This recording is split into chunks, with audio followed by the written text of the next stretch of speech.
let me tell you something. That night, Uyo was not normal at all. Rain was beating like it wanted to punish the earth. And somewhere on that lonely highway, a black SUV was just flying, like the driver was running from death itself. Inside that car was Victor James. Victor James, big man, real estate boss, man of power. But that night, who are you? Why are you power following me? meant nothing. He was bleeding, breathing like someone who had only minutes left. And in his hand, he was holding something very important. A sealed envelope. Not money, not land documents. Something worse. Something deeper. His hand was shaking like leaf in harmattan. And then he looked at it. Inside that envelope was written something very simple, but very dangerous. Do not trust Grace Williams.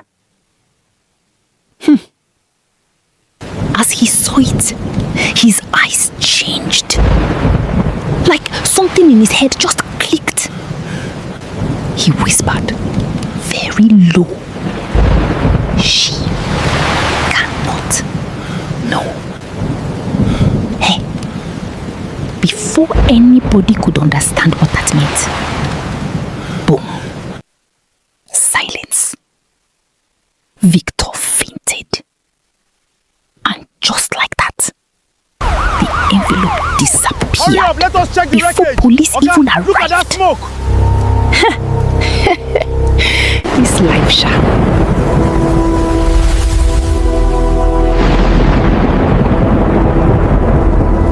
The sun rose brilliantly over Uyo. For months, the city had talked about only one thing: the Horizon Homes project. 10,000 affordable housing units. New roads, streetlights, schools, markets. An entire community built from scratch. Many people called it the most ambitious housing project in southern Nigeria. Today was the grand opening. Television stations arrived before sunrise. Journalists moved from one corner of the massive estate to another. Drone cameras hovered in the sky. Security officers stood at every gate.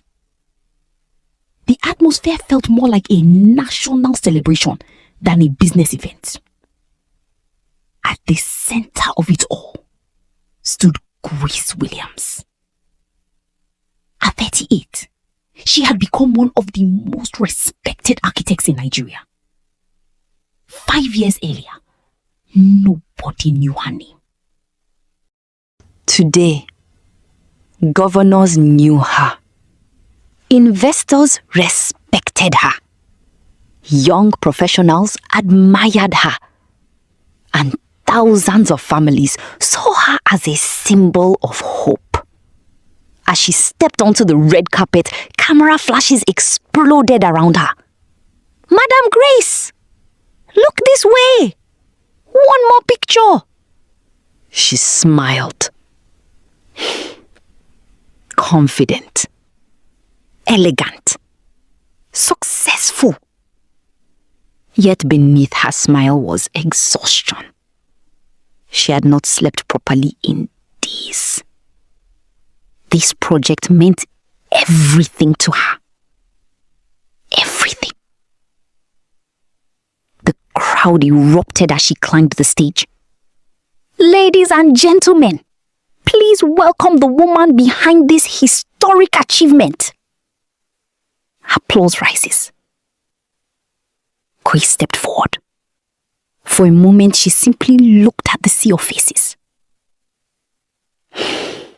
She swallowed emotionally.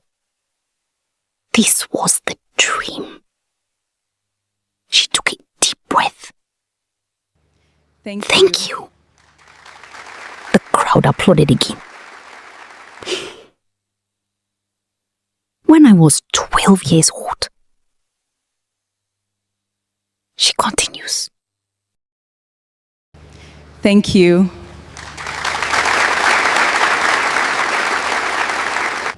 When I was 12 years old, my mother and I lived in a one-room apartment. I promised myself that one day I would help ordinary Nigerians own decent homes. The audience rose to its feet. Standing ovation. Grace smiled. But as she looked toward the VIP section, something bothered her. One chair was empty. Victor's chair. She frowned. Victor never arrived late. Never. Not for anything important. Not even once. Behind the stage, Daniel Scott adjusted his suit. Unlike Grace, Daniel loved attention. His smile could light up a room. A former teacher turned motivational speaker, he had become one of the most recognizable public figures in Nigeria. People listened whenever he spoke. He noticed Grace approaching. You should be celebrating. Grace forced a smile. Where's Victor? Daniel shrugged. No idea. You've called him? 5 times. No answer? No answer. Grace glanced at her wristwatch. That wasn't like Victor. Victor was the most disciplined among them, the most predictable, the most reliable. Daniel laughed. Maybe he finally found a woman. Grace rolled her eyes. Victor? Impossible. They both laughed. But the laughter faded quickly. Something felt wrong. Very wrong. 30 minutes earlier, along the Uyo-Ikotekpene highway, Victor James drove alone. The road stretched endlessly before him. Rain clouds gathered overhead. His phone buzzed again. He ignored it. His hands gripped the steering wheel tightly. The sealed envelope lay on the passenger seat. He glanced at it repeatedly, as if it were a bomb. Inside the envelope was information powerful enough to destroy lives. Information he had hidden for years. His breathing became heavier. The phone rang again. This time, an unknown number. Victor answered. Silence. Then, a voice. Cold. Calm. Dangerous. You should have destroyed it. Victor's face froze. His heartbeat accelerated. What do you want? We warned you. Victor looked into his rearview mirror. A black SUV appeared behind him, following closely. Who are you? Why are you Too following me? closely. The voice continued. You had one job. Victor swallowed. You don't understand. No. The voice laughed softly. You are the one who doesn't understand. The call disconnected. Victor stared at the mirror. The SUV accelerated. Back at Horizon Homes, Daniel walked onto the stage. The audience cheered wildly. Daniel smiled confidently. Success is not about where you start. The crowd listened. It's about where you decide to go. Applause. 5 years ago, 3 friends sat around a plastic table with nothing but a dream. Laughter. We had no powerful connections. True, Grace shouted jokingly. The audience laughed. Daniel continued. We only had faith. More applause. But today we stand as proof that determination can change destinies. The crowd erupted again. Yet, even while speaking, Daniel noticed Grace repeatedly checking her phone. Still no message from Victor. Rain exploded across the highway. Victor accelerated. The SUV accelerated too. His hands trembled. The envelope slid across the passenger seat. Victor grabbed it. The vehicle behind him moved closer. Then closer. Then bam! The SUV hit his car. Victor lost control. The steering wheel spun violently. The world became chaos. Screeching tires, breaking glass, metal twisting.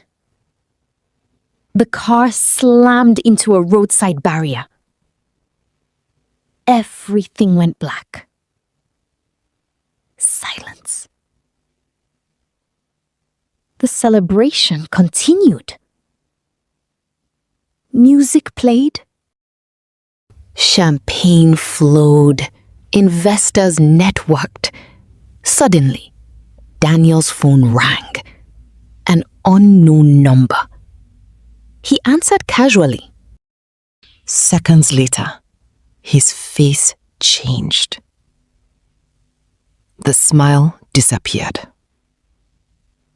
His eyes widened. Grace noticed immediately. What happened? Daniel couldn't speak. The color drained from his face. Daniel couldn't speak. Still silence. Daniel! Finally, he whispered. It's Victor. Grace froze. What about Victor? There was an accident. The world seemed to stop. The music suddenly felt distant. The laughter vanished. Everything blurred. What kind of accident? Daniel looked at her. His voice shook. Bad. 2 hours later, University Teaching Hospital. Doctors rushed through corridors. Machines beeped continuously. Rain battered the windows. Grace and Daniel sat outside the intensive care unit. Neither spoke. The silence felt unbearable. A doctor emerged. Family? Grace stood instantly. How is he? He's alive. Relief. Brief relief. But his condition remains critical. The doctor disappeared. Hours passed. Midnight arrived. Then something unexpected happened.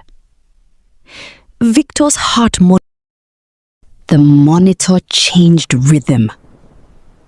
His fingers moved. His eyes opened slightly.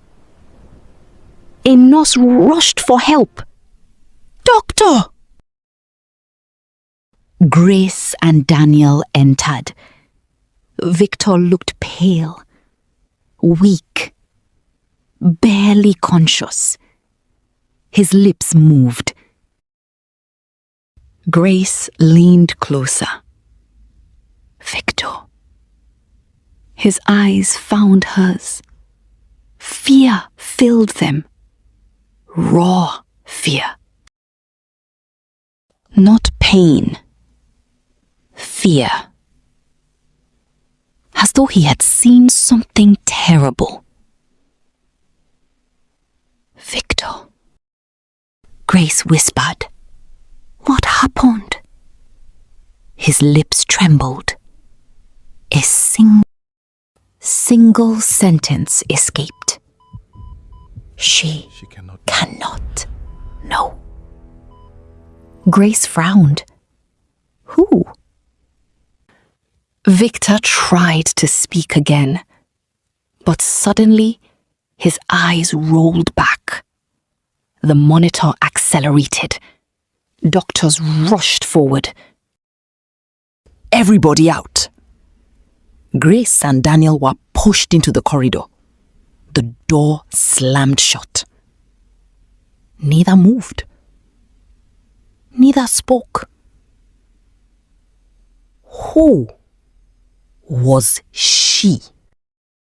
And what must she never know?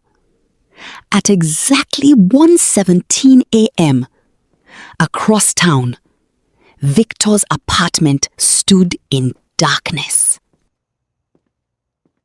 The security guard slept in his chair. A shadow emerged from behind the building, dressed completely in black, face hidden. Gloves, cap, no identifiable features. The figure moved expertly, purposefully, like someone who had done this before. Within seconds, the apartment door opened. No alarm. No noise. The intruder entered. Straight to Victor's study. No hesitation. No searching. Whoever this person was knew exactly what they wanted. The drawer opened. Files disappeared into a black bag. One folder. Then another. Then another. Property records. Photographs. Old newspaper clippings. handwritten note.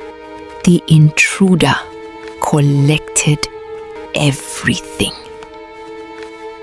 Then noticed something. A photograph. 3 children standing beside a burned building. The figure stared at it briefly, almost emotionally. Then took that too.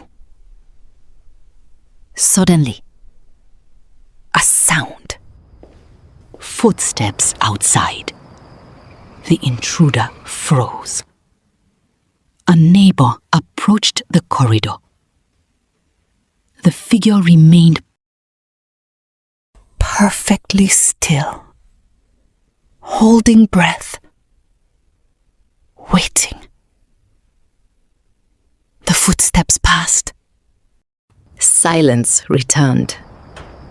Moments later, the intruder vanished into the night.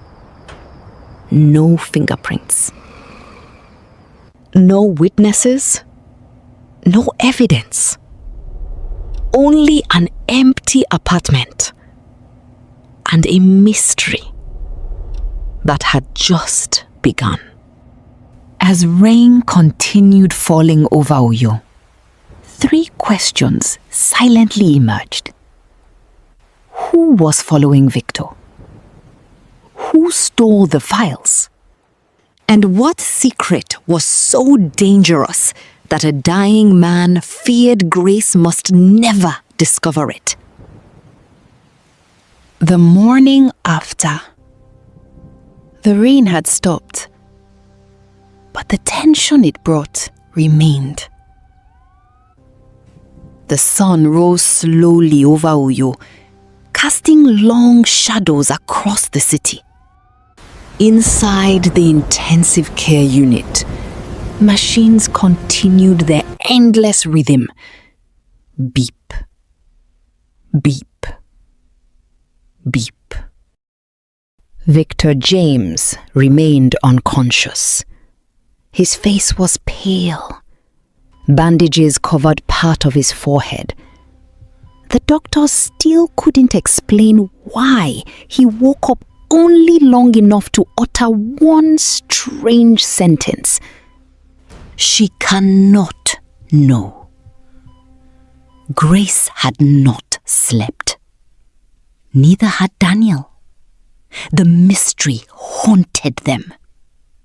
Who was she? And what secret had Victor been trying so desperately to protect? Grace sat beside Victor's bed, looking at him, studying him, searching for answers in a face she had known for nearly 15 years. But all she found were more questions. Suddenly, her phone rang. It was the police. I'm coming. Miss Williams? Yes? We need to ask some questions about Mr. James. Grace stood immediately. I'm coming. An hour later, We need forensics at the main Grace stood outside Victor's apartment building. Police officers moved in and out. The security guard looked terrified. A detective approached her. Miss Williams? Yes? I'm Inspector Ibrahim. What happened? The inspector sighed. Someone broke into Mr. James's apartment last night. Grace froze. What? We believe it happened shortly after his accident. Her heartbeat accelerated.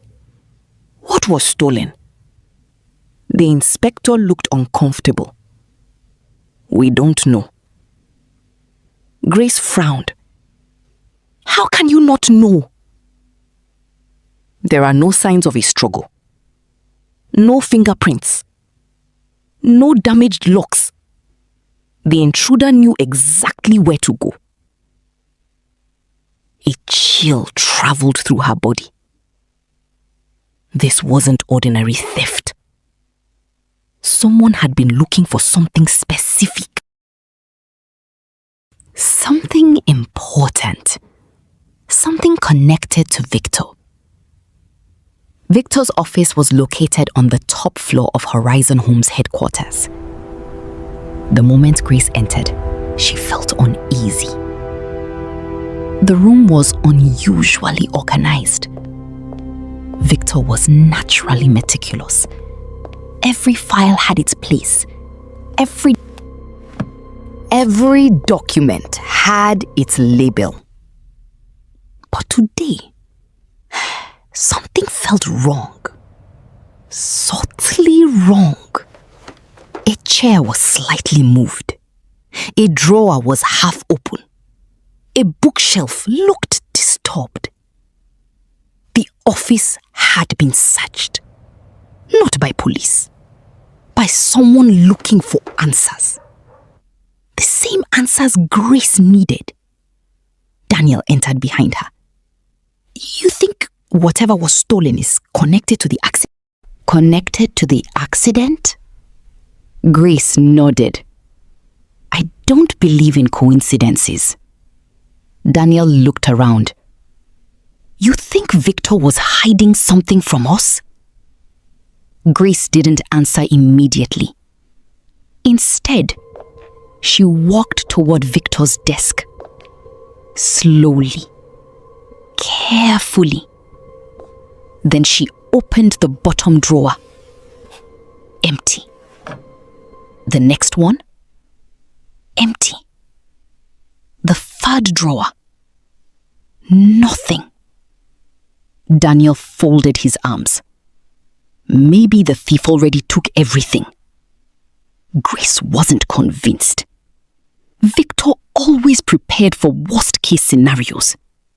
If he was hiding something important, there had to be a backup.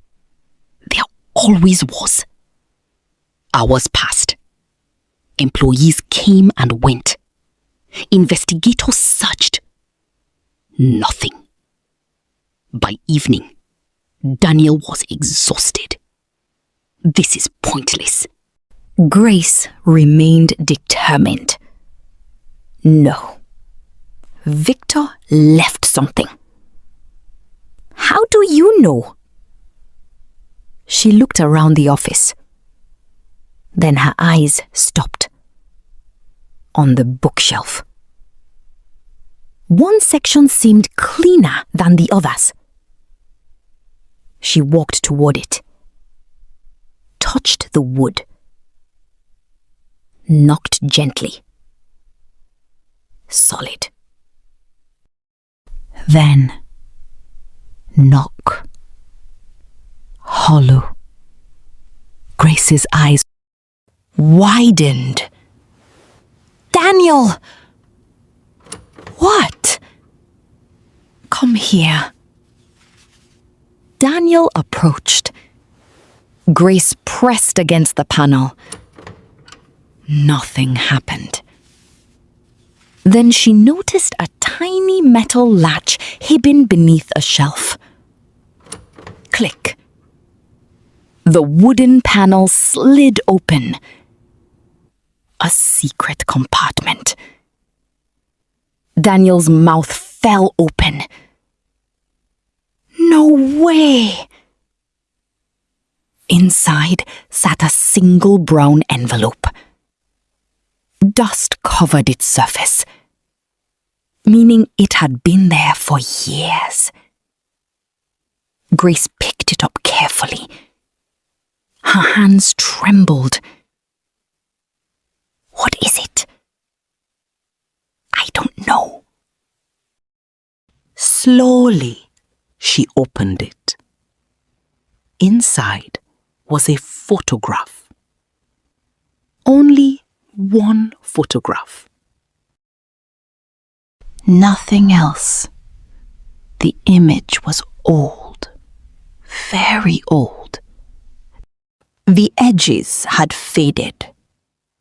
The colors were almost gone. 3 children stood together in front of a small village house. A boy, a girl, another boy. They appeared happy, smiling, carefree, the type of smile only children possess. But the background told a different story. Behind them stood a burned building, blackened walls, destroyed roof, smoke stains, the remains of a fire. Daniel frowned. What village is this? Grace shook her head. I've never seen it before. Then she noticed something strange. One of the children's faces had been violently scratched out. Not faded, not damaged naturally, scratched deliberately, as though someone wanted that person erased.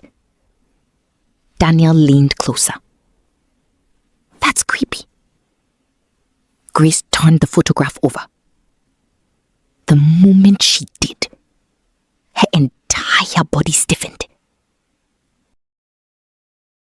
Written in faded ink were 6 words. The fire was not an accident. Silence. Neither spoke. Neither moved. The words seemed to grow heavier every second. Daniel finally broke the silence. What fire? Grace stared at the photograph. I don't know. What village? I don't know. Who are these children? I don't know. Daniel looked at her. For the first time, he saw fear in her eyes. Real fear. Victor had never spoken about any village, any fire, any childhood tragedy. Nothing. It was as though an entirely different life existed before the Victor they knew. And now, that hidden life was beginning to surface. That evening, someone stood across the street from Horizon Homes headquarters, watching, waiting. A black cap hid most of his face. Dark glasses concealed his eyes. In his hand was a phone. On the screen was a photograph.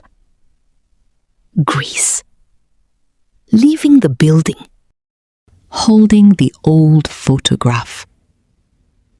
The stranger smiled, then made a call. A voice answered. Did she find it? Yes. Silence. Then the voice asked, what did she see? The photograph. Another pause. Longer this time. The voice became colder. Then we are running out of time. The call ended. The stranger continued watching Grace disappear into traffic. Night settled over the city. Grace finally arrived home. Exhausted, mentally drained. She placed the photograph on her dining table. The scratched face seemed to stare at her. The burned house, the strange message, the missing files, Victor's accident. Nothing made sense. She prepared coffee, determined to study the picture further. Then her phone vibrated. A text message. Unknown number. She opened it. The message contained only 5 words. Stop searching or someone dies. Her blood ran cold. She read it again and again. The message felt unreal, like something from a movie. Yet here it was, on her screen. Real, personal, threatening. She immediately deleted it, then laughed nervously. Some idiot trying to scare me. But even as she said it, she didn't believe herself. The timing was too perfect. Someone knew she had found the photograph. Someone was watching. Scene 8, the second message. 10 minutes later, her phone vibrated again. Another message. Same unknown number. Grace frowned, opened it. The moment she saw the image, her coffee cup slipped from her hand. Crash! Coffee spilled across the floor. Her breathing stopped. The photograph attached to the message was recent. Very recent. Taken earlier that day. Her mother, Ruth Williams, standing outside a pharmacy, completely unaware she was being photographed. The picture had clearly been taken secretly, from a distance. Like surveillance. Beneath the image were 6 terrifying words. Your mother is easier to find. Grace felt the room spinning. Fear exploded inside her chest. This wasn't a prank. This wasn't random. Someone was watching her. Watching her family. Watching everything. And whoever sent the message knew exactly how to hurt her. Her hands shook as she immediately called her mother. The phone rang. Once. Twice. 3 times. No answer. Her panic intensified. She called again. Still nothing. A 3rd time. No answer. Suddenly, every second felt dangerous. Every minute felt deadly. Grace grabbed her keys, ran outside, jumped into her car. The engine roared to life. As she sped through the streets of Oyo, her mind raced. Who sent the message? Who took the photograph? Why was her mother involved? And what did any of this have to do with Victor? Traffic lights blurred. Street lights flashed past. Her phone rang. It was Daniel. Grace? She sounded breathless. Someone's watching us. What? They sent me a picture. What picture? My mother. Silence. Then Daniel whispered, "Oh God, what do we do?" Daniel's voice became serious. "Get to your mother first. Then call me." Grace pressed harder on the accelerator. The road stretched endlessly before her. Unknown to her, a black SUV emerged from a nearby street and began following her.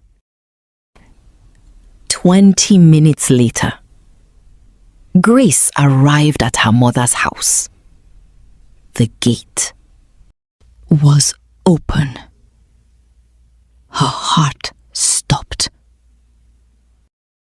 The gate was never left open. Never. Slowly, she stepped out of the car. The compound was silent. No television, no radio, no movement. Only darkness. Mom? No answer. She entered the house. The front door creaked open.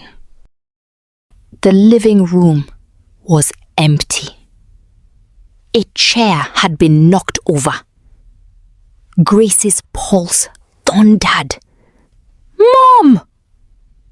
Still nothing. Then she noticed something. An envelope placed carefully on the dining table, addressed to her. Only her. Her hands trembled as she picked it up. Inside was another photograph. The same 3 children. The same burned house. But this time, there was a message written beneath it.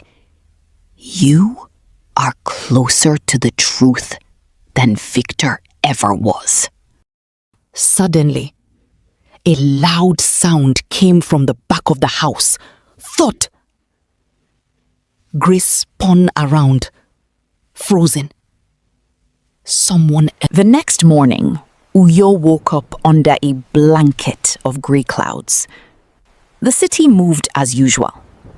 Cars filled the roads. Traders opened their shops. School children hurried through the streets. But inside her office at the Daily Truth newspaper, Peace Scott couldn't focus. The photograph lay on her desk. 3 children. 1 burned house. 1 scratched out face. And a message. The fire was not an accident. She had spent most of the night studying it. Every detail, every shadow, every face. Something about the picture disturbed her. Not because of what it showed, but because of what it didn't show. Someone had deliberately removed a piece of the story. And journalists hated missing pieces. Peace leaned back in her chair. Her phone vibrated. Daniel. Hello.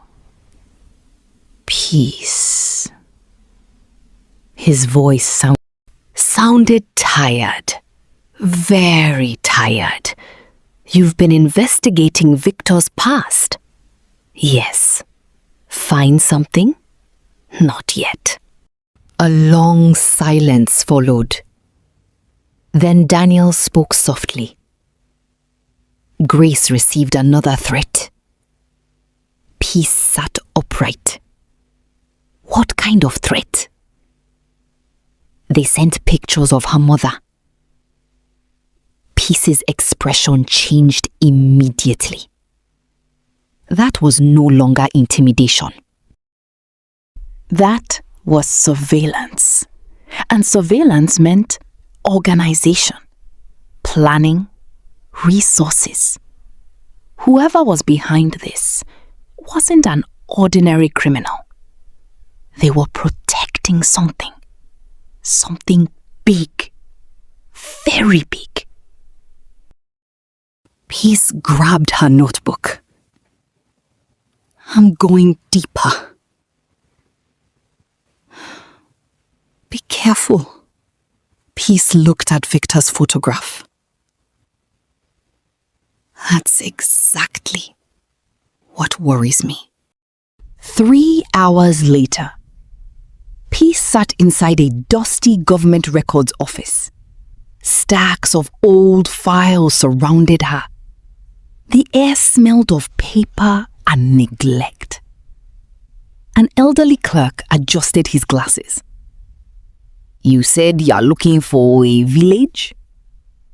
Peace showed him the photograph. "Have you seen this place before?" The old man examined it carefully for nearly a minute. Then his eyes narrowed. "I know this building."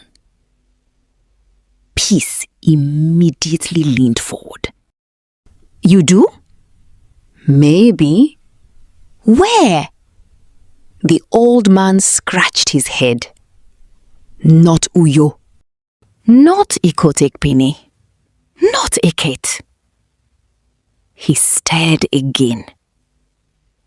Then suddenly snapped his fingers. "Abandoned village." Peace's pulse quickened. "What village?" "Old Creek." "Old Creek?" The man nodded. "Most people don't even remember it existed." "Where is it?" The old man pointed at a faded map. Deep within a forgotten rural area. Far from the highways. Far from development.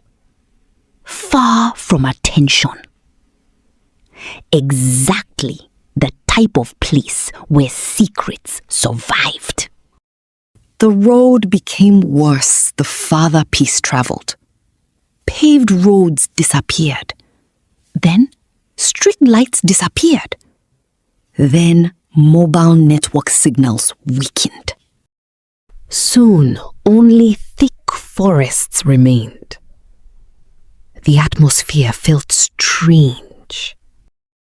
Oppressive. As if the village itself was trying to remain hidden. Peace drove slowly. The photograph rested on the passenger seat. The deeper she went, the more uncomfortable she became. Victor had never spoken about this place. Not once. Not in all the years she had known him. Why? A journalist's instincts whispered something dangerous. Because somebody wanted it forgotten. By afternoon, Peace arrived. Old Creek wasn't really a village anymore. It looked like a ghost. Half-collapsed houses, overgrown pathways, rusting zinc roofs, broken walls. Silence. An unnatural silence. No children playing. No loud music. No motorcycles. Nothing. A few elderly residents sat beneath trees, watching.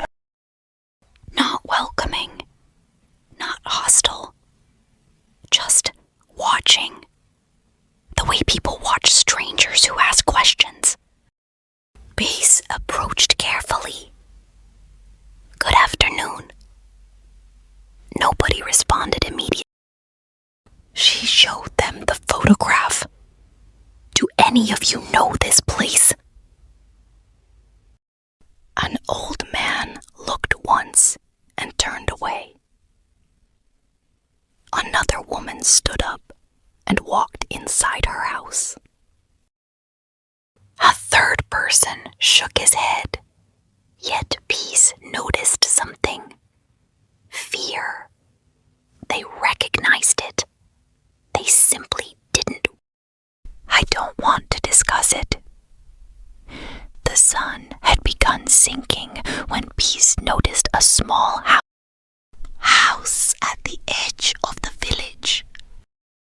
Unlike the others, somebody still lived there.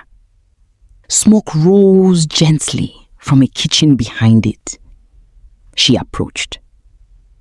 An elderly woman sat outside. Her face carried the weight of many years. Peace smiled politely. "Good evening, Mama." The woman nodded. Peace showed her the photograph. The reaction was immediate. The old woman's hands began shaking. Her breathing changed. Then tears rolled down her cheeks. Peace froze. The woman stared at Victor's face, not blinking, not speaking, simply crying. Deep, painful tears, the kind people cry when old wounds reopen. Peace lowered her voice. "Mama?" The woman whispered. "He came back." Peace frowned. "Who came back?" The old woman looked around nervously, as if someone might be listening. Then she pointed at Victor's photograph. The boy who survived. Peace's heart nearly stopped. The boy who survived what? The woman swallowed. Her eyes filled with terror. The fire. A cold chill moved through Peace's body. What fire? The night they burned everything. Peace quickly opened her notebook. Who burned it? The woman looked terrified. They said nobody must talk. Who said that? The woman stared at her for several seconds, then whispered, "They are still watching." Peace leaned closer. "Mama, please, what happened that night?" The woman wiped her tears. The children were sleeping. Then the fire started. People screamed. Houses burnt. Some escaped. Many didn't. Peace's pulse raced. Victor survived? The woman nodded. One child survived. Peace looked at the photograph again. Victor? The old woman opened her mouth to answer. Then, a loud motorcycle engine exploded nearby. Vroom. Both women turned. A motorcycle sped toward the house. Fast. Too fast. The rider wore a helmet. Dark clothes. No visible face. The old woman's expression changed instantly. Pure fear. Not concern. Not surprise. Fear. The kind of fear created by old memories. She grabbed Peace's wrist. "You must leave." What? "You must leave now." "Mama, who is that?" The woman stood abruptly. "Go. But go." The urgency shocked Peace. The motorcycle stopped near the compound. The rider remained seated, watching, motionless, waiting. Peace looked between the rider. The moment Peace turned to look at the motorcycle again, the rider accelerated away.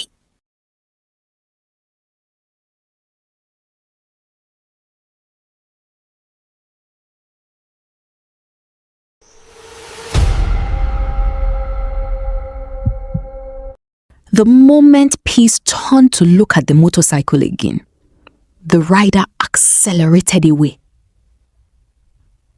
But the woman was gone too. Completely gone. The chair remained. The house remained. But the woman had disappeared. Peace blinked. What? She rushed around the compound. Nobody. She checked behind the building. Nothing. She entered the house. Empty. No sign of anyone. No photographs. No clothes. No food. Nothing. As though nobody had ever lived there. Peace's heartbeat thundered. This made no sense. A 70-year-old woman couldn't simply vanish. Not that quickly. Not without help. Not without preparation. Unless she had been expecting this. The drive back felt longer, darker, more dangerous. Every vehicle behind her looked suspicious. Every sound felt threatening. By the time she returned the following morning, she had convinced herself she needed answers. Real answers. Not stories. Not rumors. Evidence. She returned directly to the house. But her blood froze immediately. The house was gone. Not physically destroyed. Simply abandoned. Windows boarded. Doors locked. Dust everywhere. No signs of recent activity. Nothing. Peace knocked on a neighboring door. An elderly man answered. "Good morning." She pointed toward the house. "The woman who lives there." "That house has been empty since my grandson was small." Another neighbor confirmed the same thing. Then another. Nobody knew the woman. Nobody had seen the woman. Nobody remembered the woman. According to everyone in the village, she never existed.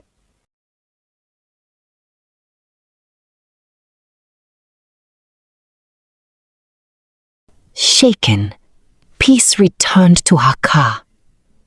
She sat silently, trying to make sense of everything. Then, something caught her attention. A folded piece of paper beneath her windshield wiper. She frowned. Slowly, she picked it up, opened it. only one sentence was written in faded handwriting. Ask Ruth Williams about the fire. Peace stared at the note. Her heart pounded. Ruth Williams, Grace's mother. The same woman who had recently been photographed by the anonymous stalker.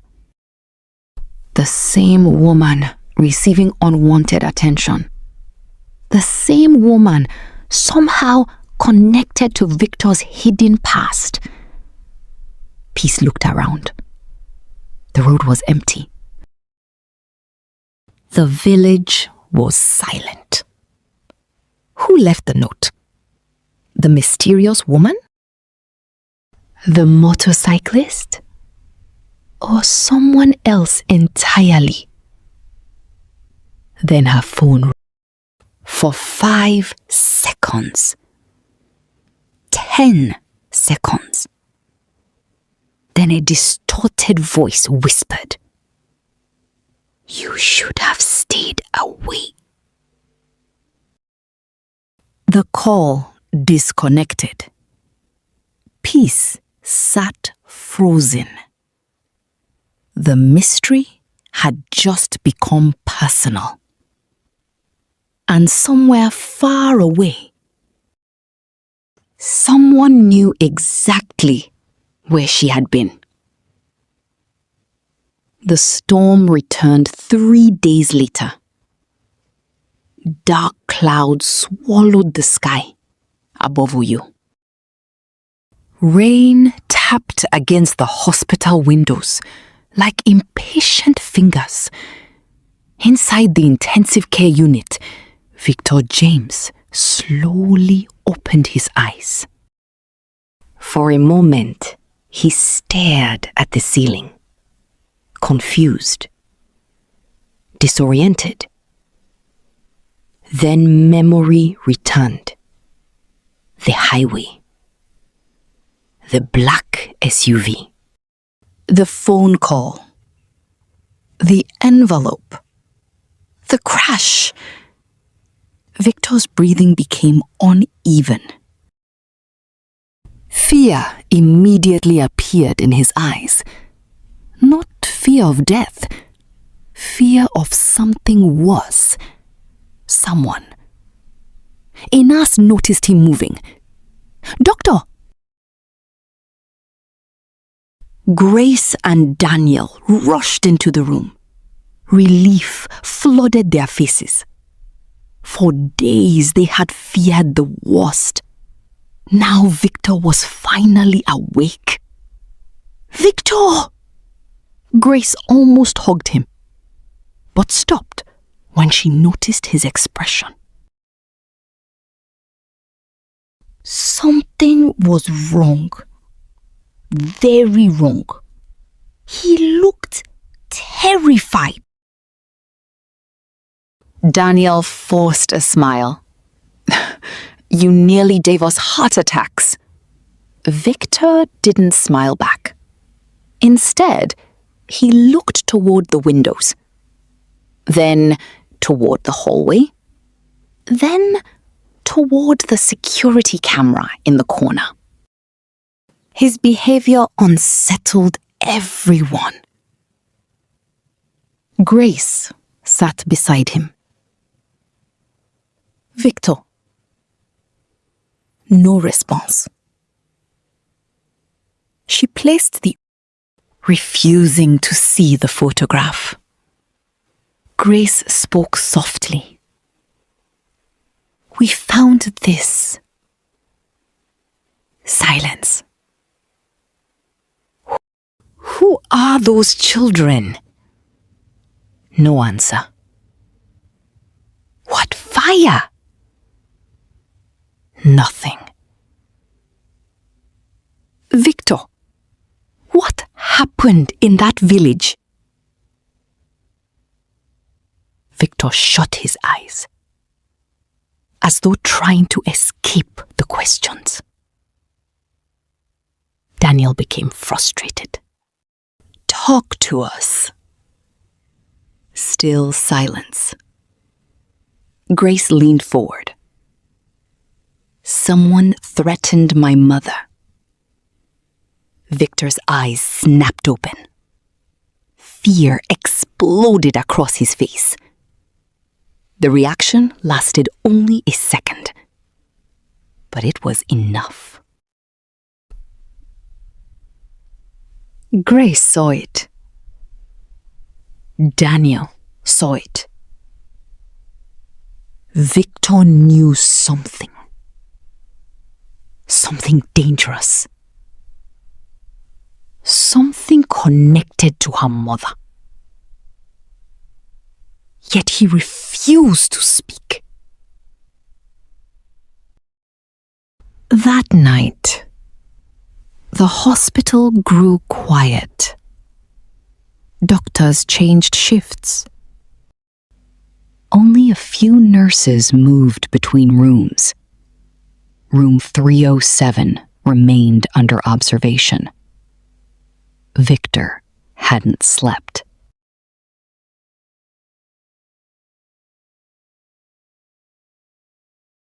Every sound made him nervous. Every footstep made him look up. He felt hunted. At exactly 11:42 p.m., a nurse entered the room. Female. Face mask. Hospital uniform. Late 20s. Victor glanced at her briefly, then looked away. The nurse closed the door. Slowly. Too slowly. Something felt strange. Victor frowned. The nurse walked toward his bed. Not toward the medical equipment. Not toward the chart. Toward him. Directly toward him. Victor's heartbeat accelerated. The nurse smiled. But the smile never reached her eyes. Then she reached into her pocket and pulled out a syringe. Victor froze. The liquid inside was dark, almost black.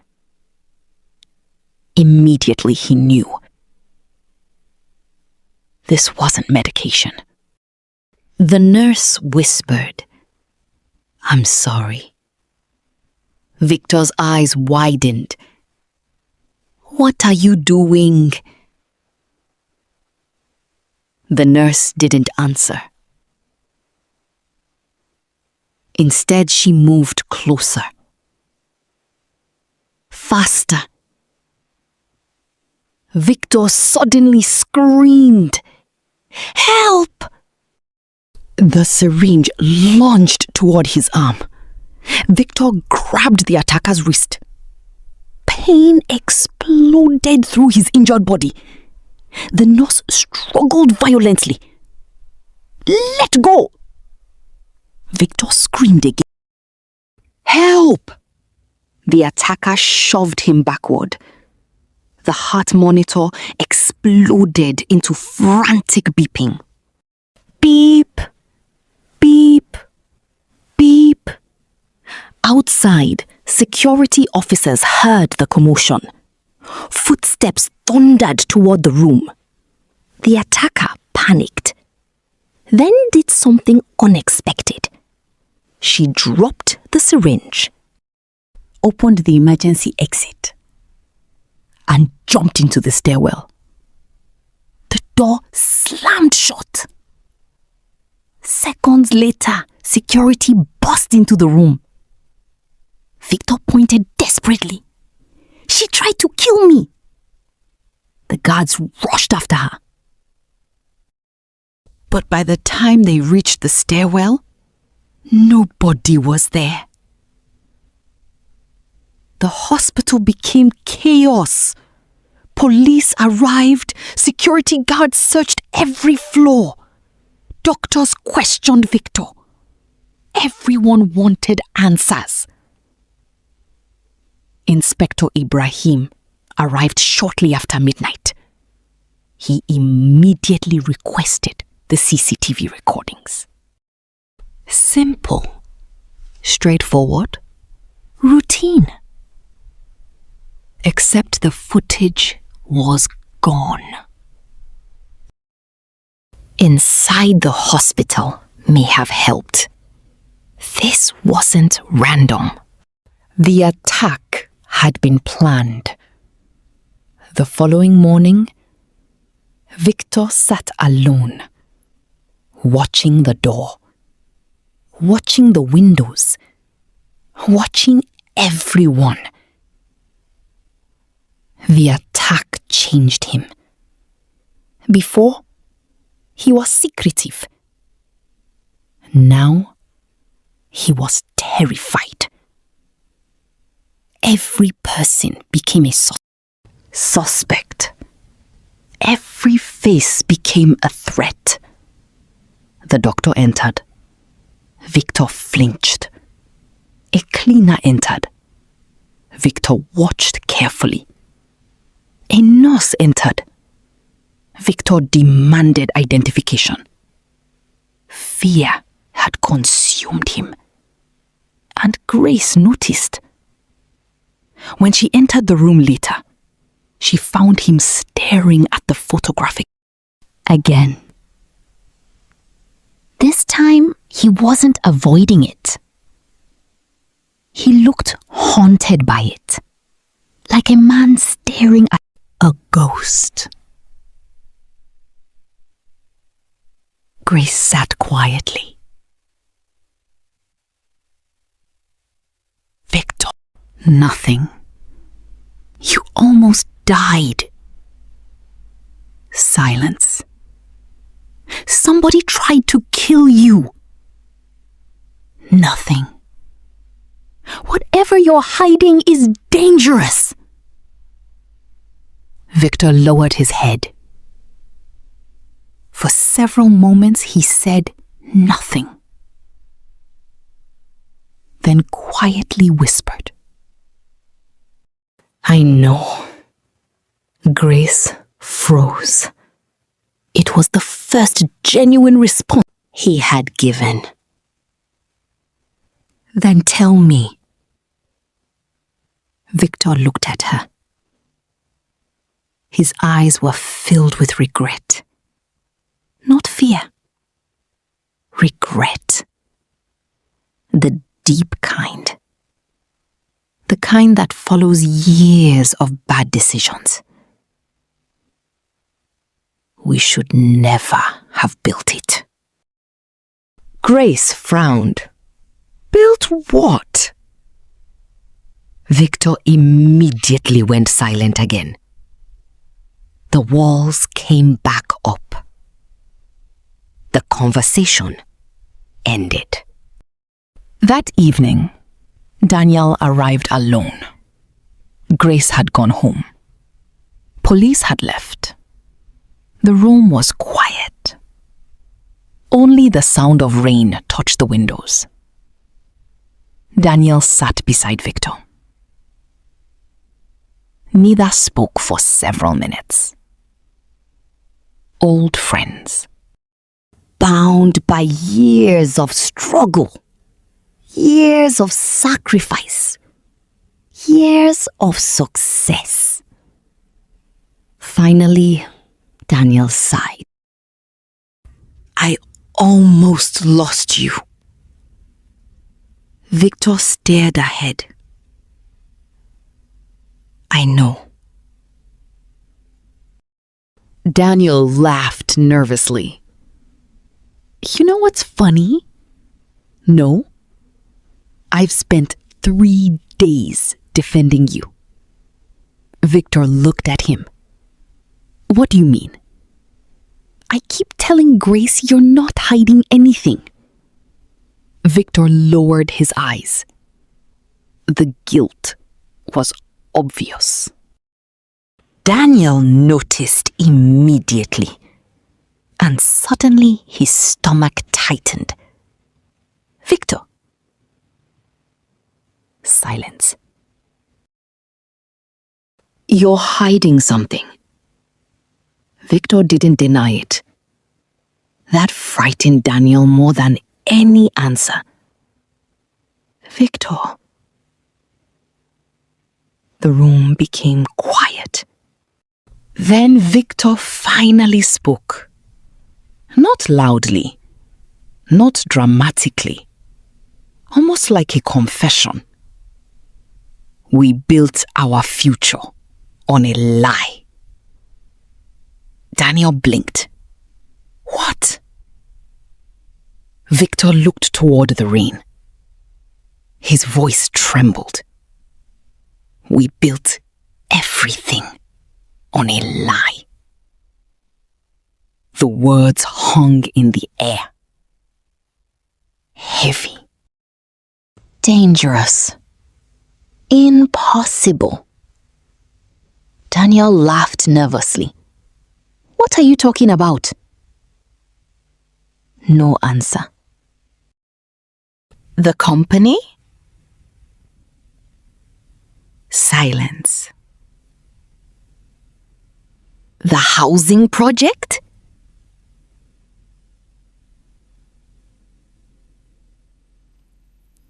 Nothing.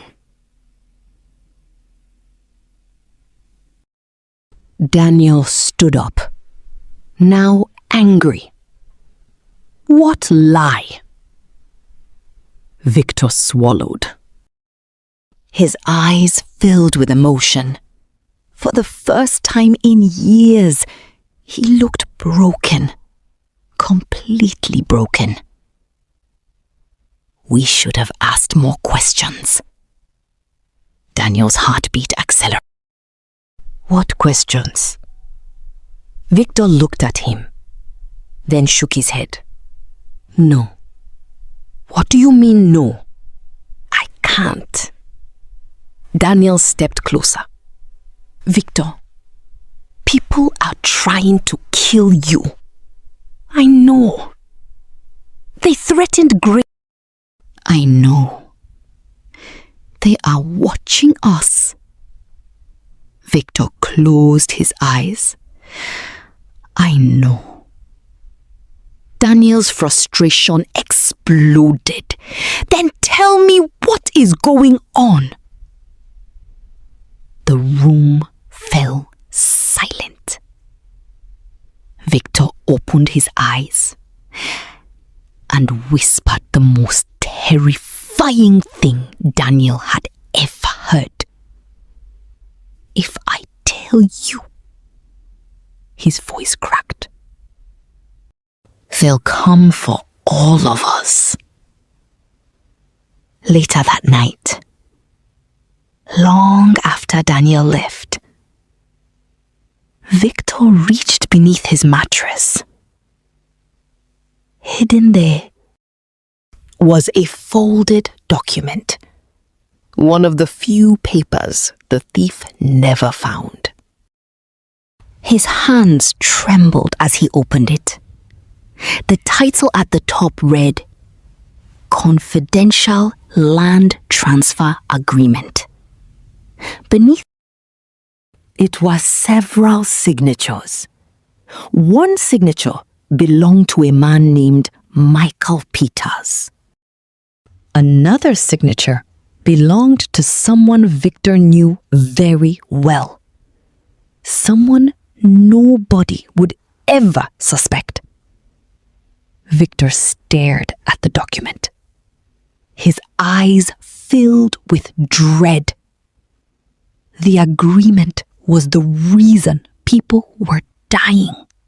The reason the village burned. The reason somebody wanted him silenced. The reason Grace's mother was being watched. Suddenly, a shadow moved outside his hospital. The door. Victor froze. The shadow remained there, motionless, watching. His breathing became frantic. The nightmare wasn't over. It was only beginning. And somewhere in the darkness, someone knew Victor was still alive. The rain had finally stopped falling over Uyo, but the clouds still hung low, as if refusing to leave. Inside a dimly lit office at the Federal Criminal Investigation Department, a man sat alone, surrounded by dusty case files. Samuel Johnson, retired investigator, 61 years old. Once feared for his precision, now forgotten by the system. He stared at a file marked Unsolved Case, Old Creek Fire, 1997. For years he had tried to forget it, but some cases never truly disappear. They only wait. Samuel opened the file slowly. Inside were yellow documents, statements, burn reports, witness notes, and a single blurred photograph of a burned settlement. His hands trembled slightly as he flipped the pages. Then he stopped. A name, typed in bold letters. Child. Emmanuel Johnson. Samuel frowned. He had seen that name before. Not in this file. Not in his career. But somewhere else. Somewhere more recent. He reached for a second folder beside him. The Victor James investigation file. He opened it and froze. There it was again. The same name. Emmanuel Johnson. Samuel leaned back slowly. Something was wrong. Very wrong. 2 cases, separated by 28 years. Same name, same village, same fire. Samuel closed his eyes. The past came back like smoke. Old Creek Village. A fire so large it could be seen from miles away. He remembered arriving at the scene. Burned bodies. Collapsed homes. Children crying. And chaos everywhere. But one thing stood out. A missing child. A boy. Unaccounted for. No body ever recovered. Official report, deceased. But Samuel never believed it. Because something didn't feel right. No remains, no confirmation, no closure, just silence. Now, decades later, that same case was knocking on his door again. Only this time, it had a new connection. Victor James. Samuel drove through the rain-soaked streets of Uyo that evening. The case file sat on the passenger seat. He replayed everything in his mind. Victor James. The hospital attack. The hidden agreement. The burned village photograph. The scratched out child. everything was connected. But how? He parked outside a small hospital where Victor was still admitted under police protection. 2 armed officers stood outside his room. Samuel showed his identification. They let him pass. Inside, Victor lay awake, staring at the ceiling. He looked weaker than before, but his eyes were alert. Aware, Samuel approached slowly. Victor James. Victor turned his head slightly. I need to ask you something. Victor said nothing. Samuel placed the photograph of Old Creek on the bed. The moment Victor saw it, his breathing changed. Subtle, but visible. His fingers tightened. Samuel noticed. You recognize it. Still no answer. Samuel leaned forward. This village, this fire, it connects to you. Victor finally whispered, Don't go there. Samuel frowned.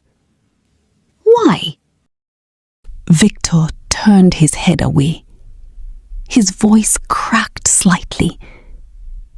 Because some things were never meant to be remembered. Outside the hospital corridor, Grace arrived with Daniel. Her face was pale. She had not slept properly in days. Everything was collapsing. Her mother's disappearance, the threats, Victor's silence. Now this investigator asking questions. She stepped into the room. Who are you? Samuel stood. Samuel Johnson, former investigator. Daniel frowned. What do you want? Samuel looked at Grace. I think your partner is connected to an old case. Grace stiffened. What case? Samuel held up the file. Old Creek Fire. Grace froze. That name again. The same name from the photograph. Samuel continued. A child disappeared that night. No body was ever found. And I believe that child is still alive. Silence filled the room.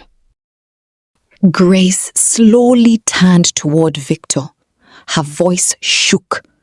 Victor, what is he talking about? Victor said nothing, but his silence was louder than any answer.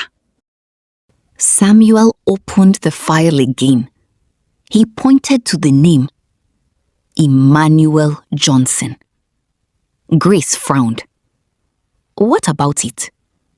Samuel looked at her carefully. This is the missing child. Daniel laughed nervously. That's impossible. Samuel shook his head. It's not impossible.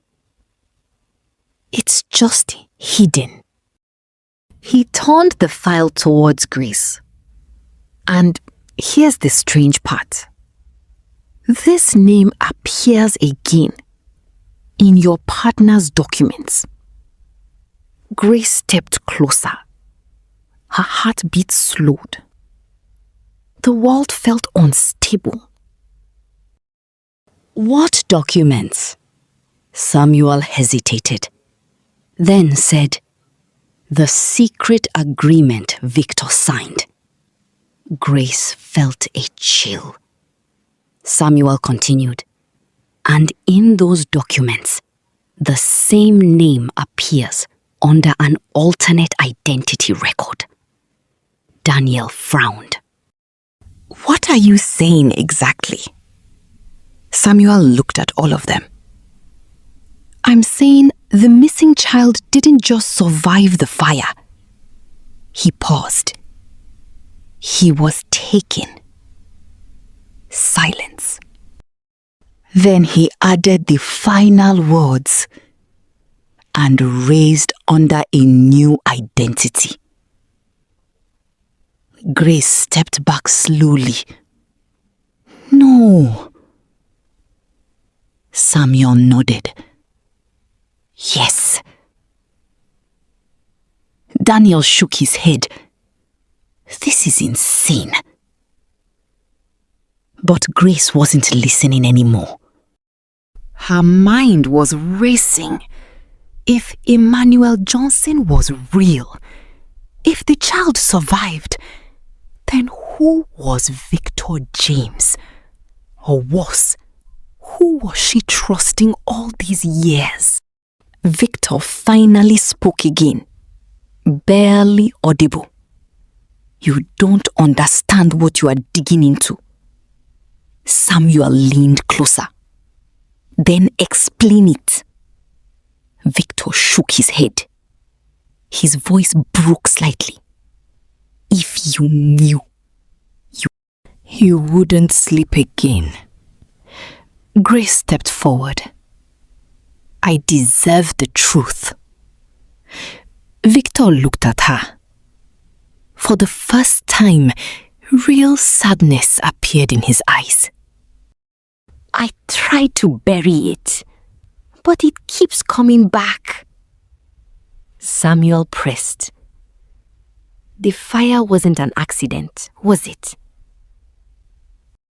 Victor closed his eyes. A long silence followed.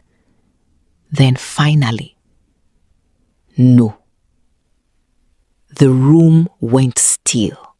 Daniel whispered, "Then what was it?" Victor opened his eyes and said the words that changed everything. A cover-up. Grace staggered slightly.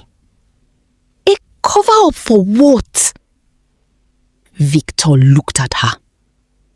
His voice dropped. For something much bigger than all of us. Samuel stepped back slowly. This is no longer just a missing child case. He pointed at Victor. This is identity manipulation. He turned to Grace. And you are standing in the middle of it. Grace's breathing quickened. What are you trying to say? Samuel answered carefully. Someone erased a child's identity, rebuilt lives around that lie, and protected it for nearly 3 decades. Daniel shook his head. That's impossible. Samuel turned to him. Then explain why someone tried to kill Victor twice already. Silence. No answer. Only tension. Only fear. As Samuel gathered his files to leave, Victor suddenly grabbed his wrist. Weakly, but urgently. Stop. Samuel looked at him. Victor's eyes were intense. Leave this alone. Samuel frowned. Why? Victor whispered. Because if you find the truth, he paused, you won't just lose the case. His grip tightened slightly. You will lose your life. Samuel stared at him, then slowly pulled his hand away. I've heard threats before. Victor shook his head. This isn't a threat. It's a promise. A cold silence filled the room. Samuel left without another word. But as he walked away, he already knew. This case was no longer about a missing child. It was about something far more dangerous. Something buried beneath years of lies. And someone powerful enough to kill, to keep it buried. Back inside the room, Grace sat beside Victor. Her voice was barely audible. "Tell me the truth." Victor looked at her. Long silence. Then finally he whispered, "The missing child." Grace leaned closer. "Is not the only one." Her eyes widened. "What do you mean?" Victor's next words broke everything she believed. There were more than one child in that fire. Grace froze. Victor continued, "And not all of them died." The implication hung in the air like a shadow. Down, Daniel stepped back slowly. Samuel's words echoed in Grace's mind. Identity erased. Lives rebuilt. Truth buried. And now, everything was collapsing into one terrifying question. If Victor wasn't the only survivor, then who else was still out there? And why were they coming back now?